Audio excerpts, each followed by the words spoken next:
Hello বন্ধুরা, আমি আরেকটা নতুন রেসিপি নিয়ে আসলাম তোমাদের সাথে শেয়ার করব বলে। এই বছর ঈদের সময় গিয়েছিলাম জাকিয়া স্ট্রিট, সেখানে খেয়েছিলাম এই সুতা কাবাবটি। ঘরে এক টুকরোই মাংস পড়েছিল, অনেক দিন ধরে এটা বানানোরও ইচ্ছা ছিল, তাই তো ভাবলাম তোমাদের সাথেও একটু শেয়ার করি। তো মাংসটা ছিল, মাংসটাকে আমাকে ভালো করে পরিষ্কার করে ধুয়ে কেটে নিতে হবে টুকরো টুকরো করে। বেশি ছোট টুকরো করার দরকার নেই, যেহেতু আমি মিক্সিতে দেব, বড় বড় টুকরো করলেই হবে। আর এর সাথে যেহেতু বডির একটা মাংস ছিল, আর আমি এর সাথে একটা পেঁয়াজও দিয়ে দেবো।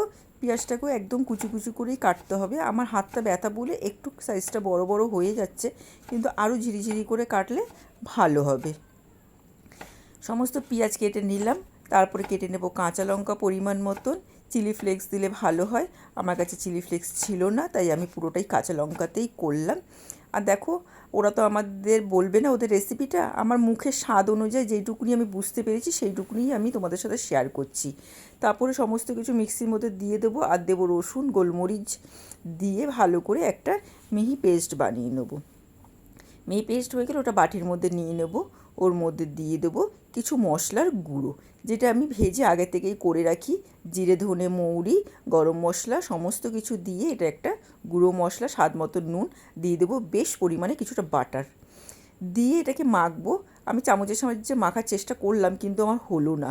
আমি না হাত দিয়ে আমার ভালো হয়, হাতটা কেটে গেছে বলে আমি লাগাতে চাইছিলাম না, তবু হাত দিয়ে করলে জিনিসগুলো ভালো হয়। তারপর সুতা কাবাব যেহেতু একটু মোটা ধরনের সুতো নেবে, যদি না থাকে সরু সুতো থাকে তাহলে সরু সুতোটাকে একটু পেঁচিয়ে মোটা করে নেবে। তারপর হাতের সাহায্যে গোল করে ওটাকে লম্বা করে মাঝখান দিয়ে সুতো দিয়ে তারপরে আবার সুন্দর করে গোল করে নিতে হবে। এইভাবেই আমি কাবাবগুলো সমস্ত তৈরি করে নিলাম আস্তে আস্তে। এবার আমি গ্যাসে চলে যাব। গ্যাসের মধ্যে আমি চাটুটাকে বসিয়ে দেবো গরম হওয়ার জন্য। চাটুটা গরম হয়ে গেলে সেটার মধ্যে বেশ পরিমাণে আমি দিয়ে দেবো বাটার।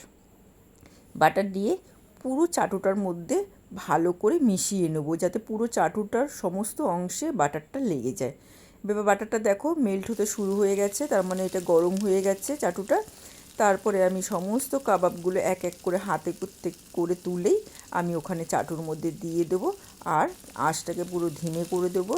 এবার ধিমে আজে এটা হতে থাকবে। সাইড দিয়ে যখন দেখবে একটু সাদা সাদা বেরাচ্ছে, অনেকটা তোমার এটার চিজের মতন লাগবে, কিন্তু এটা কিন্তু চিজ নয়, কিন্তু লাগবে, তখন ভাববে তুমি পেছনটা হয়ে গেছে। তারপর আস্তে আস্তে করে ছুরির সাহায্যে বা কাঁটা চামচের সাহায্যে তুমি উল্টিয়ে দেবে, কারণ গরমটা তো হাত দিয়ে ধরা যাবে না। এইভাবেই হয়ে গেল আমার সুতা কাবাব। আর খাওয়ার আগে বাটার দিয়ে দেবে, ওপরে চাট মশলা, আর দিয়ে দেবে লেবু।